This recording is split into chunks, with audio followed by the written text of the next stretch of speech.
Le pensionnaire. Il est arrivé chez nous un dimanche de novembre. À cette époque, nous habitons dans l'école communale de Sainte-Agathe. C'est une longue maison rouge avec une cour immense qui donne sur le village par un grand portail. Mon père, M. Sorel, dirige le cours supérieur et le cours moyen. Ma mère, Milly, fait la petite classe. J'ai 15 ans à l'époque et je suis un adolescent différent des autres, plus fragile. Je boite à cause d'une maladie à la hanche. Nos dimanches se passent toujours ainsi. Mon père va pêcher, ma mère coud, et moi, quand je rentre à la fin de la journée, j'attends en lisant que Milly me montre sa nouvelle robe. Ce dimanche-là, quand j'arrive à la maison, je vois aussitôt qu'il se passe quelque chose d'insolite. Une femme aux cheveux gris se trouve dans la salle à manger. Elle a l'air inquiète. « Mais où est-il » demande-t-elle en regardant autour d'elle. « Il a dû faire le tour de la maison. » C'est Madame Maulne. Elle habite avec son fils Augustin à la Ferté-d'Angillon. Elle est veuve et riche, et elle a décidé de mettre Augustin en pension pour lui faire suivre le cours supérieur. Elle nous parle de lui d'un ton mystérieux qui nous intrigue. « C'est toi, Augustin » dit-elle soudain en entendant un bruit derrière elle. Un grand garçon de 17 ans environ apparaît. Il porte un chapeau de paysan et une blouse noire. « Tu viens dans la cour » me dit-il. « Tiens, regarde ce que j'ai trouvé dans ton grenier. On va les allumer. » Il me montre des feux d'artifice. J'ai toujours été un enfant timide et solitaire, mais à partir de ce jour-là, ma vie change. Celle des autres élèves aussi. À la fin des cours, ils restent désormais tous en classe et autour de Maulne s'organisent alors d'interminables discussions.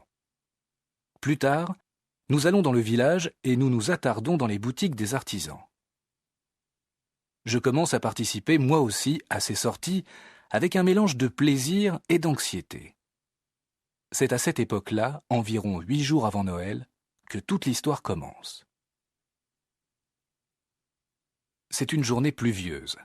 Monsieur Sorel, je l'appelle comme ça pendant les cours, marche de long en large dans la classe. Tout à coup, il demande qui m'accompagnera à la gare de Vierzon. Une dizaine de voix répondent « Le Grand Maulne !»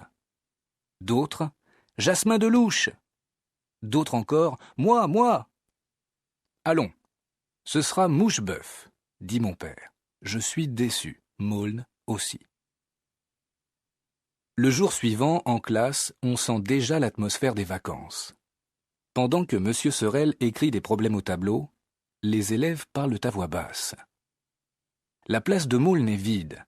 Il n'est pas rentré après la récréation. Je regarde par la vitre. Dehors, rien ne bouge. M. Sorel ne s'est pas aperçu de l'absence d'Augustin.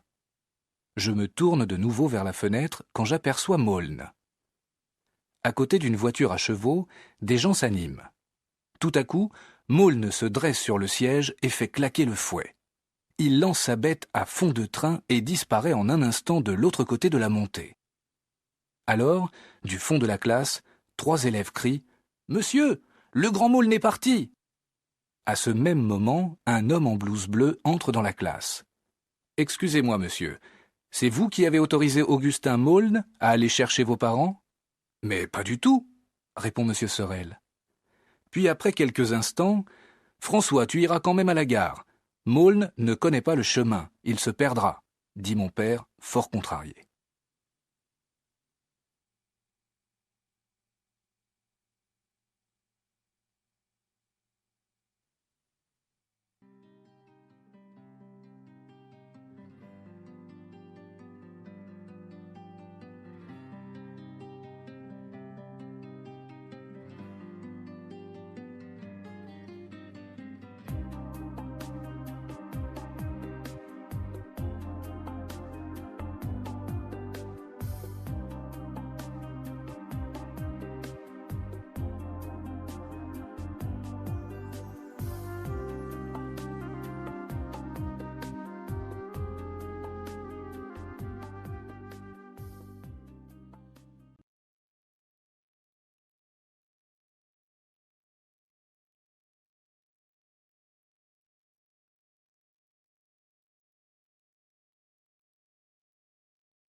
C'est une longue maison rouge avec une cour immense qui donne sur le village par un grand portail.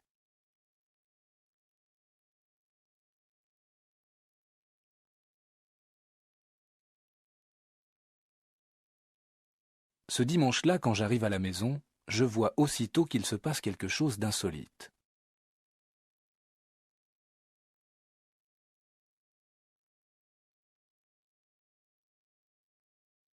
J'ai toujours été un enfant timide et solitaire, mais à partir de ce jour-là, ma vie change.